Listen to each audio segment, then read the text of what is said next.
सोचा है कि कुछ लोग जब बोलते या लिखते हैं तो उनके शब्द कैसे जादू कर देते हैं? बिल्कुल, मन मोह लेते हैं। आज हम उसी जादू के पीछे के व्याकरण के एक रहस्य को उजागर करने वाले हैं। ठीक है, तो आज की हमारी यात्रा कुछ इस तरह रहेगी। पहले हम देखेंगे कि सादे वाक्यों में क्या कमी रह जाती है, फिर इसका हल क्या है ये जानेंगे, उसकी छिपी हुई शक्तियों को समझेंगे, एक टूल किट बनाएंगे, उसे इस्तेमाल करना सीखेंगे और आखिर में जो सबसे जरूरी बातें हैं उन्हें दोहराएंगे। चलिए, तो सबसे पहले एक बहुत ही आम परेशानी से शुरू करते हैं, वो ये कि अपनी बात का गहरा असर कैसे डाला जाए।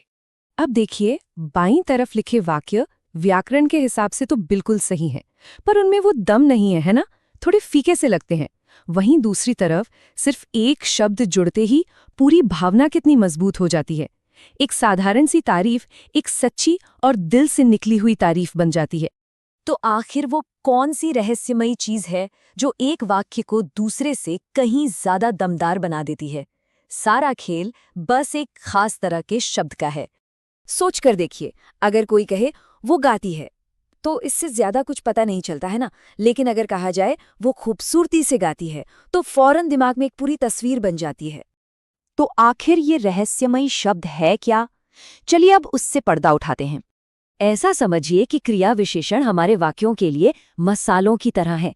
ये स्वाद और गहराई डालते हैं, एक सादे से खाने को एक लजीज पकवान बना देते हैं। यहाँ देखिए, बाईं तरफ तो बस बुनियादी जानकारी है, लेकिन दाईं तरफ हम देख सकते हैं कि कैसे एक क्रिया विशेषण काम में जान डाल देता है। राकेश खेलता है से राकेश धीरे धीरे खेलता है तक का सफर हमें उसके खेलने के अंदाज के बारे में भी बताता है। ये बात मुझे बहुत अच्छी लगती है कि क्रिया विशेषण असल में क्रिया की पोल खोलते हैं। वो हमें वो अंदर की कहानी बताते हैं जो अकेली क्रिया कभी नहीं बता सकती। लेकिन रुकिए, कहानी यहीं खत्म नहीं होती। क्रिया विशेषण के पास सिर्फ एक नहीं बल्कि तीन सुपर पावर्स हैं। तो जैसा कि हम देख सकते हैं, क्रिया विशेषण एक मल्टी टैलेंटेड खिलाड़ी की तरह है। ये क्रियाओं के बारे में बता सकता है, विशेषणों को और बेहतर बना सकता है और यहाँ तक कि दूसरे क्रिया विशेषणों की ताकत को भी बढ़ा सकता है। आइए इन सुपर पावर्स को काम करते हुए देखते हैं। सुंदरता से हमें गाने की क्रिया के बारे में बताता है। अत्यंत हमें बताता है कि कोई कितना चतुर है, और वास्तव में हमें दिखाता है कि टीम कितना अच्छा खेली, मतलब उस अच्छा को भी और बेहतर बना देता है।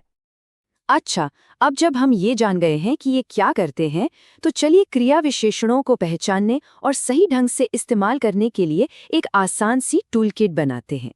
ये रहा वो सीक्रेट।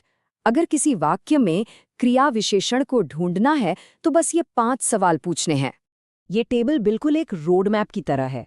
ये दिखाता है कि हर तरह का क्रिया विशेषण हमारी भाषा में एक खास तरह की जानकारी कैसे जोड़ता है और हमारे सबसे बुनियादी सवालों का जवाब देता है। तो सवाल ये है कि ये शक्तिशाली शब्द वाक्य में आखिर फिट कहाँ होते हैं? चलिए क्रिया विशेषण को सही जगह पर रखने का कोड क्रैक करते हैं। देखिए, ये कुछ सामान्य नियम हैं, लेकिन याद रखिए भाषा बहुत लचीली होती है और लेखक अक्सर अपनी बात पर जोर देने के लिए इन नियमों को थोड़ा बहुत तोड़ते भी हैं। फर्क महसूस हो रहा है? बस अभी चली गई है, ये सुनने में एकदम सही लगता है, लेकिन बस चली गई है अभी, ये सुनने में थोड़ा अजीब सा है ना? लगता है जैसे बात का फ्लो टूट गया। ये एक और उदाहरण देखिए, उसने किया अच्छा काम। ये बोलने में सही नहीं लगता है ना?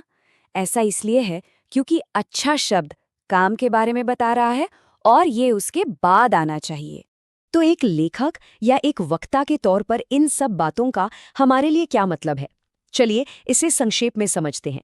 तो अगली बार जब कुछ लिखें या बोलें तो अपने क्रिया विशेषणों के बारे में जरूर सोचिएगा। ये सिर्फ व्याकरण का कोई नियम नहीं है, बल्कि अपनी बात में असर डालने के लिए एक गुप्त हथियार हैं। तो अब ये चाबी हम सबके पास है। हम अपनी भाषा को कैसे बदलेंगे? इस प्रस्तुति को देखने के लिए धन्यवाद और याद रखिए, शक्तिशाली शब्द ही शक्तिशाली विचार बनाते हैं।